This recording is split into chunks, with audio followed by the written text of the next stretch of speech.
nothing that great going on. Just having some unusually nice weather in here in Ireland. I guess it is May now, but suddenly it seems like really dark for so long, and now suddenly it's so bright. The hours changed, well, for a good while, getting darker later and later in the evening. So that's great. But either way, let's get straight into today's video. So I think it's just like people that should have died with the circumstances or whatever, shipwreck, I'm not sure, but they survived. So yeah, let's read the intro first. So despite the fragility of life, human survival stories prove time and again the durability of our race. Through horrific events, some people have miraculously made it through and come out the other side. Whether it's a hiker lost in the wilderness or a soldier trying to escape his enemies, these survivors give us a heartening story in our own times of despair. Here are 25 crazy human survival stories. So, yes, I don't know why it does this, but I'm going to go in and out of it. It's like something with the load-in. Maybe it's to do with the internet. Who knows? So the first person, or maybe it's just that the article starts way further down than I think. I don't know what's going on, but it should be because that starts at 25. So there's not going to be that long of a description on these ones, but I have more articles that we'll get to later, which I think have a bit more description and hopefully won't be repeats. So the first person is Matthew Allen. So originally thought to be dead, Matthew Allen was discovered by hikers in the Australian bush, half blind, covered in leeches and stricken with gangrene that slowly ate away at his feet. He was out there by himself for 9 weeks with no food and only water from a nearby creek. That's crazy. Harrison O'Keen. So after his ship Jackson, so Jacson 4, capsized and sunk 12 miles off the Nigerian coast, this Nigerian sailor survived for 3 days in an air bubble in the tugboat. Experts were amazed he survived water depths that even experienced divers could rarely survive. So, Chris Stewart, when teenage race car driver Chris Stewart slammed into a barrier at high speed, he should have been killed on impact. His head was internally separated from his body. However, after hours of surgery, doctors were able to put it back together. He not only survived, he made a full recovery. Lorna Baillie, I'm not sure, Baillie, 49-year-old grandmother Lorna Baillie suffered a heart attack that supposedly killed her. She was kept alive through artificial means, but the doctors assured her family she was dead. However, 45 minutes later, color returned to her face and her eyes flickered. The nurses said it was normal reflexes, but her family wasn't quite convinced. Eventually, Lorna opened her eyes and came back to life. Even after such a long time, there was no brain damage. I also saw another case. Like, sometimes when I click on one video on YouTube, I get recommended like a bunch more related. I keep clicking on them because the headline is like intriguing, but I don't want to. It's like a cycle, YouTube. But I'm not complaining. Maybe that's how some of you find my videos. But I somehow come across someone that was going to be, their life support was going to be turned on, but then off. But then they wiggled their toe literally as they were talking about it. Like, who knows? Maybe they like hurt and like needed to wiggle their toe. I know they say you can hear. Maybe it was just sometimes there is stuff that seems like it's oh, that means they're alive, but like it's like a reflex or something that doesn't really mean anything. Like they grab your hand or something. It's not like, doesn't mean they have like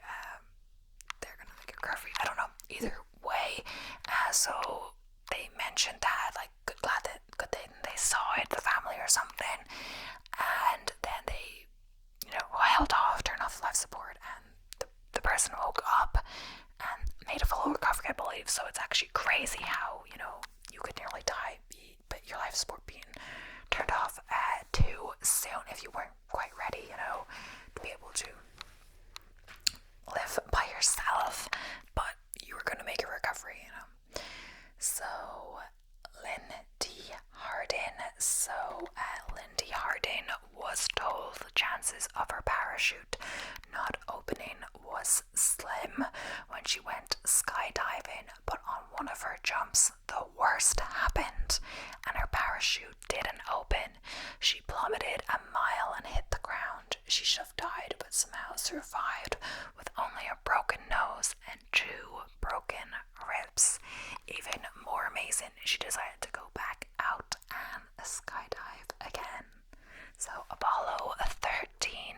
So imagine being out of the Earth's atmosphere, thousands of miles away in the empty vacuum of space, locked away in a tiny capsule, and your oxygen is slowly depleting. That's what happened to the crew of the Apollo 13 mission. At the time, many assumed there was no way for them to get back, and they'd have to die out there. Fortunately, NASA devised a plan to get them back, using the landing model as a life raft and putting together crude parts as an adapter. The crew did a slingshot around the moon and headed back home, surviving the whole ordeal. So next up is Bobby Leach. So in 1911, Bobby Leach got inside a metal tube and floated down the Niagara to fall into the watery depths below. He was the second to survive the daring feat. However, years later, in 1926, he slipped on an orange peel and broke his leg, became gangrenous, which led to his ultimate death.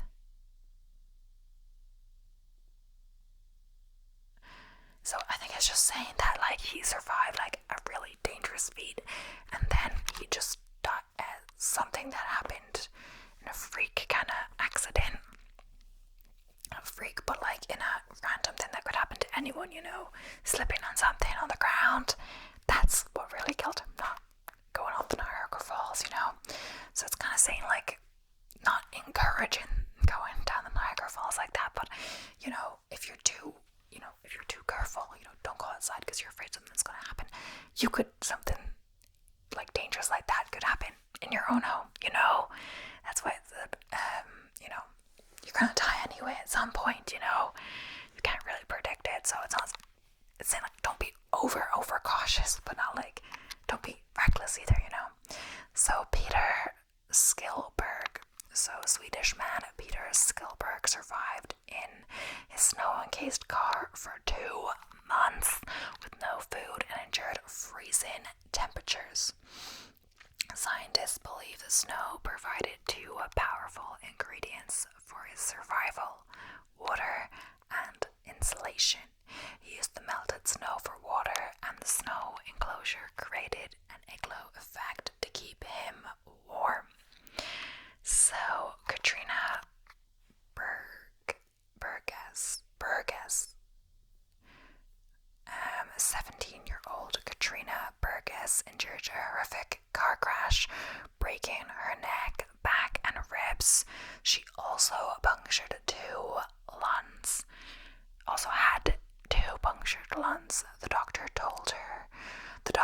told her she would die without surgery, and even then she would never be able to walk again. However, in 5 months she made a miraculous recovery and landed a deal with a modeling agency.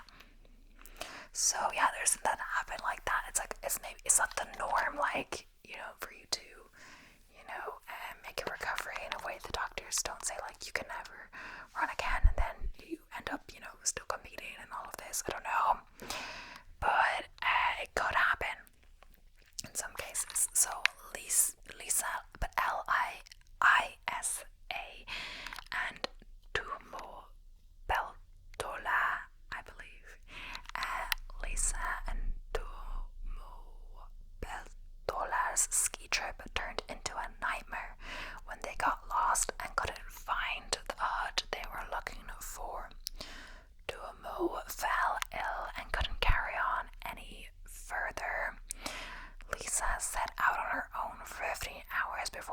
finding someone. They set back out to find her husband. Fortunately, they found him clinging to life. However, he had to endure major surgery of his intestines and toes due to low temperature and frostbite. So Ada Blackjack, with the company of 4 men, Ada Blackjack was a Inuit woman who ventured out to the remote island of Wrangel, north of Siberia, to claim it for Canada. Ada was hired as a seamstress and cook. However, they were shipwrecked and left alone. After the game had been depleted and their rations gone, 3 of the men left to find help, leaving Ada and Lorne Knight behind. Knight died of scurvy, and Ada was left alone with a cat named Vic. She learned to survive in freezing conditions until someone came back to rescue her. Becoming a major celebrity of the time, she was called the female Robinson Crusoe. So next up is Regina Rode, or OHDE. As a 15-year-old, Regina Rode survived the horrific Columbine high school shooting. She was in the cafeteria at the time and ran for her life at the sound of gunshots. This is a great survival story in and of itself. Even crazier, though, is that years later she also survived the shooting at Virginia Tech. It's also crazy that, you know, the likelihood of being involved in a shooting, I'm not sure how high that is, but to be in 2, it is definitely more. But then in the US, I'm going to say obviously the US is much larger of a country than us and Ireland and stuff. But because of how easy it is to obtain a gun, apparently it's still quite difficult to obtain a gun and a license in Ireland. I'm not sure, but it's definitely not as easy as in the US, and that makes it easier for guns to get in the wrong hands. People in the wrong hands will be. I don't know what the right hands is, but I guess for hunting, Todd Orr. So bear attacks happen all the time out in the wilderness, but rarely do they happen twice by the same bear. Todd Orr was hiking in the Montana wilderness when a grizzly bear with her cubs came charging at him. She bit both his head and arm before walking away. He got up and jogged back to his car, which was 3 miles away. However, the grizzly wasn't done with him. She came back for seconds, biting his arm and shoulders before standing on top of him. Then she walked away again. He made it out alive twice. He claimed he survived due to luck and preparation, knowing how to protect his vital organs by laying face down. That's crazy. Oh my gosh. It's been horrifying. Alcides Moreno. So most people who fall from 10 stories up rarely survive, but Alcides Moreno fell 47 and lived to tell the tale. He and his brother Edgar were window washers for a New York skyscraper when the worst happened. They plummeted to the bottom. Edgar unfortunately didn't make it, but Alcides miraculously did. I've also seen where there are not as many stories, but like a baby or a child or a toddler or something falling out a window somehow. Either the window was open or she was, the parents weren't watching her and the window was open, or she was just too close to the window and they just couldn't grab her in time or something. And then like a boy underneath, like a teenager underneath, just sees her falling, like goes over to catch her in the perfect place and just manages to catch her, like insanely good luck and stuff like that. That he was in the right place at the right time. So George H.W. Bush, former President George H.W. Bush was almost killed and cannibalized by Japanese soldiers in the Pacific during World War II. He and his other airmen were shot down. 9 others were captured, tortured, killed, and eaten, while Bush escaped on a life raft and was rescued. He survived by getting out of his plane further away from the island. So next up is Christopher Jones. When Christopher Jones decided to do his first solo skydiving jump, the last thing he expected was to have a seizure in mid-air.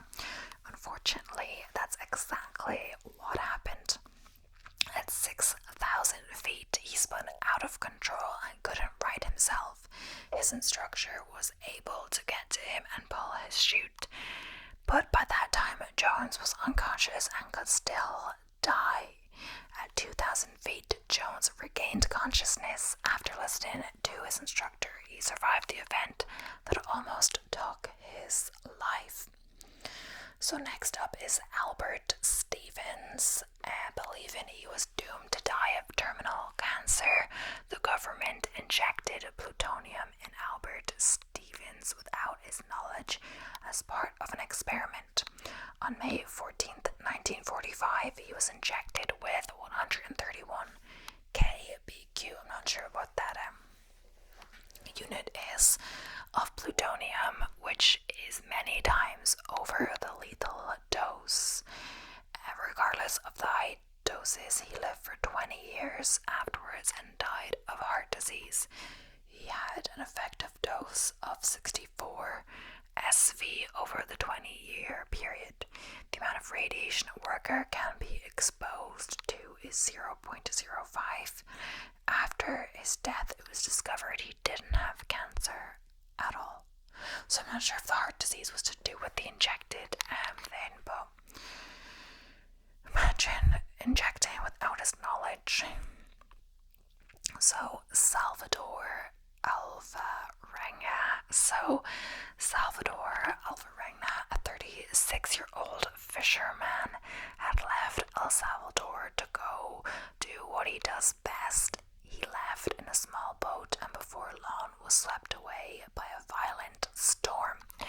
After 438 days, or roughly 14 months, he was found alive off the coast of the Marshall Islands, 6,700 miles from El Salvador.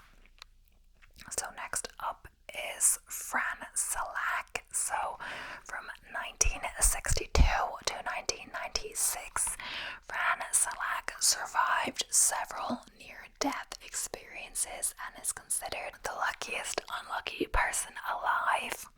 He survived a train crash, plane crash, bus crash, 3 car crashes, plus getting hit by a bus. Each and every time he survived an instance that took the life of others. After all the near-death experiences, he won the lottery in 2003. That's crazy. Imagine train, plane, bus, and 3 car crashes. Wow.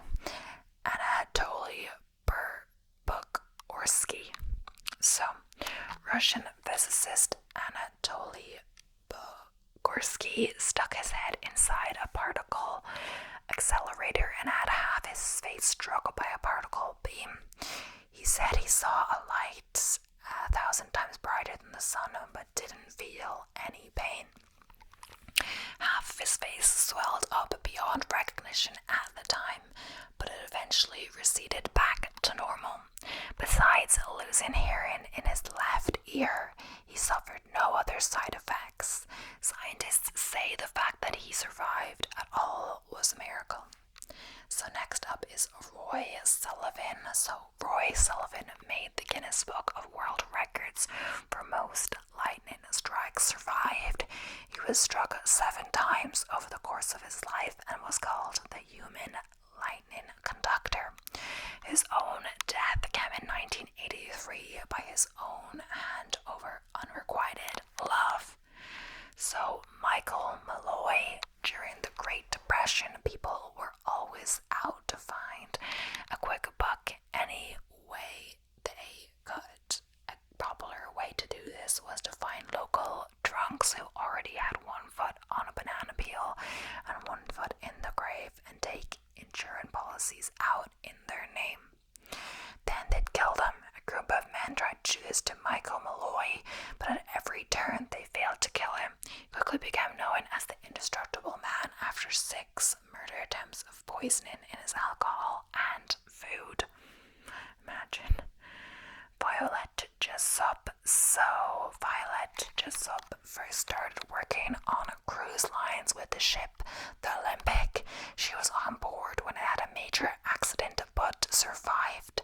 Later, she had no idea what would happen when her parents convinced her to take a job aboard the Titanic. She took their advice and became a crew member. When the Titanic was hit by an iceberg, she got on lifeboat 16 and survived. Later, she was on board the Britannic when it crashed into a mine planted by a German U-boat. She survived that as well. She lived to be 84. That's crazy. It's crazy that she keeps working on cruise ships after this stuff keeps happening to her, but maybe she has no other option, etc. Boone Lim is the next person. On November 3rd, 1942, Boone Lim's ship was hit by a German U-boat, sinking it quickly and killing all the passengers on board except for Boone Lim. He fashioned a life raft together and was lost at sea for 133 days. During that time, he fished and hunted seagulls by luring them to his boat. He grabbed them by the necks, drank their blood, and used the salt water to dry out their meat and make jerky. He also pulled in a Roman shark and ate it as well. During the time he was out there, a freighter, an American plane, and a German U-boat all saw him but did nothing. It took a Brazilian fisherman to bring him in and rescue him eventually. Okay. Next one is, I'm not sure how you say this, Tsutomu Yamaguchi. So, that name was a naval engineer in Hiroshima when he saw a plane overhead drop a small object in the air with the parachute. Shortly after, a bright light flashed and he was thrust into the air by the sheer force. The blast was the first nuclear bomb dropped on the city by the Americans. Despite several burns, he survived and headed to a train station to get to his home in Nagasaki. When he arrived, he was taken to a hospital because of his severe burns. Of course, days later, another bomb was dropped on Nagasaki. Miraculously, he, his wife, and son all survived the blast, but the radiation took its toll. He thought he might die from the poisoning, but slowly his body recovered. After surviving two of the most horrific attacks in human history, he lived to be 93 years old. That's the end of this article. I was going to go into my other ones, but it's given me another link to another article on List 25, so I think I might just keep going on their side, because why not? So this list is called 25 Amazing Stories of Survival Against All Odds, so just similar articles.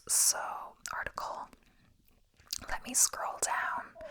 I thought it was something with not loading, but it's just the article starts like nearly halfway down the page. I don't know why, maybe it's ads, but I think that then doesn't load. But yeah, so the first person is Julianne Koebeke. I'm saying it wrong, I'm not sure how you say it.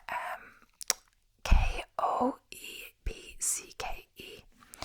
So she was a sole survivor of Lanza Flight 508 that came apart mid-air over the Peruvian rainforest after being struck by lightning. Julianne fell thousands of feet, still strapped into her chair, but her fall was cushioned by the jungle canopy and she survived with only a broken collarbone. Luckily, there was a stream nearby, and after following it for 9 days, she was rescued by loggers. So, Nando Paroda and crew. So, after a Uruguayan rugby team crashed high into the Andes Mountains, the survivors resorted to cannibalism. One of the survivors, Nando Parado, managed to devise a way to climb over the 7,000-foot peak that had the group trapped on a glacier. They then marched 10 days until being rescued. Stephen Callahan, setting sail from the Canary Islands towards the Caribbean in a small sailboat. Stephen's boat sank in the middle of the Atlantic Ocean and he was left adrift for 76 days. He eventually made landfall in the Bahamas. John Coulter, an American trapper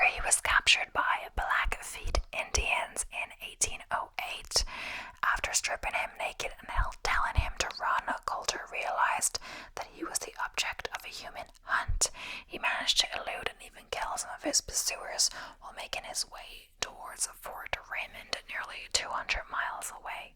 So, Ernest Shackleton's expedition team, and honestly, some of these cut repeats from the other article, not the same one I just did, but the other articles that I have opened, which I probably won't need now at this stage. When Sir Ernest Shackleton was on his way to cross Antarctica on foot, his ship got stuck in the ice, and with no outside help, they remained stranded for 22 months. For the first year, the crew lived inside the ship, but after the ice destroyed it, they moved out onto the ice. Ernest eventually made the decision to sail 800 miles in a lifeboat to South Georgia Island, where there was a small whaling operation. Aaron Railston, but A-R-O-N. Aaron's story was highly publicized in 2003 when he had to cut off his right arm in order to free himself from between a boulder and a rock wall. He had been hiking in Utah when the boulder shifted and pinned his arm. Oh, that sounds horrible. So Pierre V-I-A-U-D, I'm not saying that right. This is actually a funny story. Yesterday, I was saying how I don't know how to say oat properly in French. Obviously, like oat milk. I'm vegan. I'd be asking for oat milk. I prefer oat milk. It's easy to say soy milk in French, but I was trying to say, like a latte avec lait d'avion. But I think she took a second and then obviously got what I meant. Like, what else would it be? But my mom just pointed out that I was saying airplane milk, which is true, but they got what I meant. After that, I said, with some alternative milk, almond or soy, and the person volunteered oat milk. So I was like, yeah, perfect. Honestly, I think it's because I didn't want to say oat milk again because I know I was going to say it wrong. But yeah, either way. In 1766, Pierre V-I-A-U-D was aboard a French merchant ship that wrecked in a storm off the coast of Florida. He struggled to find food and shelter in the Florida swamps, and even killed his own slave so the slave wouldn't have to die of starvation. Eventually, though, he was rescued. So Debbie Kiley in October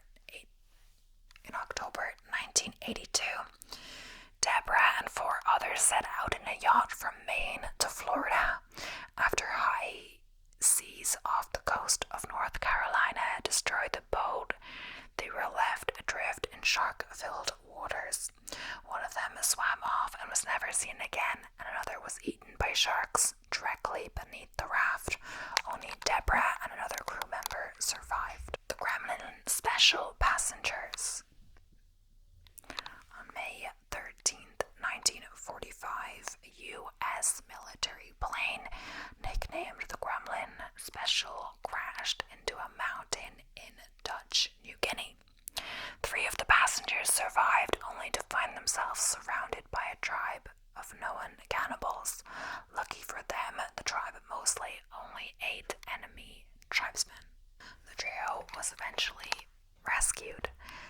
Okay, my voice is actually getting sore. No. The whale ship Essex crew, so after being rammed and sunk by a sperm whale, the 21 sailors from the Essex. Oh, sorry. It's called the Essex. I'm just thinking of Essex, the place in England. From the Essex were set adrift, resorting to cannibalism and drinking urine. They eventually made it to the deserted island with few resources. They separated to find help, and some returned to the ocean in their boats. Only 8 survived. So Jan Balsrud, in March 1943, Jan and a group of expatriated commandos arrived in Nazi-occupied Norway from England. Their goal was to aid in the resistance. After the mission fell apart, Jan was pursued through the Norwegian tundra with almost no clothes and a bullet wound. He eventually found a friendly Arctic village that helped him escape back to England.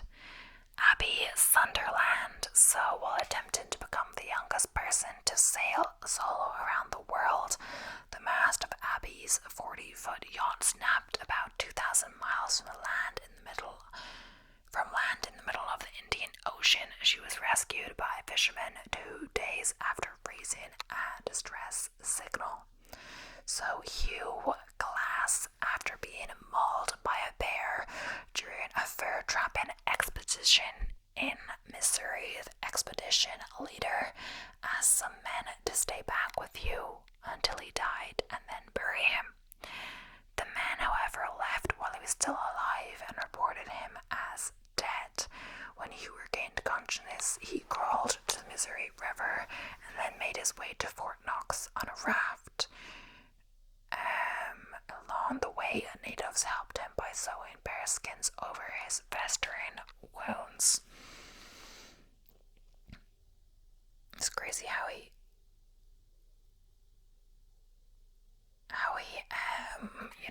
was mauled by a bear, but then the bear skins are different, obviously skins from different bears, helped to save him.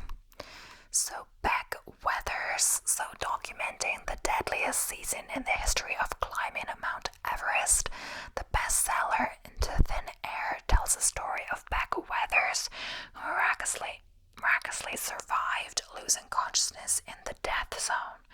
After spending 18 hours in the sub-zero temperatures, he regained his senses and stumbled back to camp. His face was badly disfigured and he lost both hands. The Donner Party. This group of American pioneers was trying to make it to California when a series of mishaps forced them to spend the winter of 1846 in the Sierra Nevada mountains. Some members of the party resorted to cannibalism to survive. In the end, 48 of the original 87 members made it. So LT David Steves, Lieutenant David Steves, when he was supposed to fly from California to Alabama, Lieutenant David Steves never arrived. A search turned up nothing and he was declared dead. 2 weeks later, however, he came walking out of the Sierra Nevada mountains after ejecting when something blew up in the jet. So, balloon crash in the winter of 1920. 3 U.S. Navy lieutenants crashed a hydrogen balloon deep in the Canadian wilderness. They hiked for a week until they finally reached a trading post on Hudson Bay, the water. Yossi Ginsburg. In 1982, Yossi and 3 friends got lost in the Bolivian Amazon. The party broke into pairs and 2 were never seen again. Yossi and his friend built a raft to float down a river but got separated in the rapids. His friend was rescued and Yossi was found 19 days later watering the river bank. Haru Onoda, so a former Japanese intelligence officer who fought in World War II. Hiru did not surrender until 1974. In fact, he spent almost 30 years holding out in the jungles of the Philippines because he refused to believe the war had ended. Captain James Riley in 1815. American Captain James Riley and his crew were shipwrecked on the coast of North Africa. They were captured and sold into slavery, which led to an insane journey to the heart of the Sahara Desert. Eventually, they were freed by a sympathetic British merchant. So Lewis and Clark expedition. Dispatched by Thomas Jefferson to explore the West, the expedition was robbed, injured, and nearly starved to death numerous times. Without the help of friendly native tribes or their translator, Sacagawea, they would have surely died. The Robertson family, 200 miles off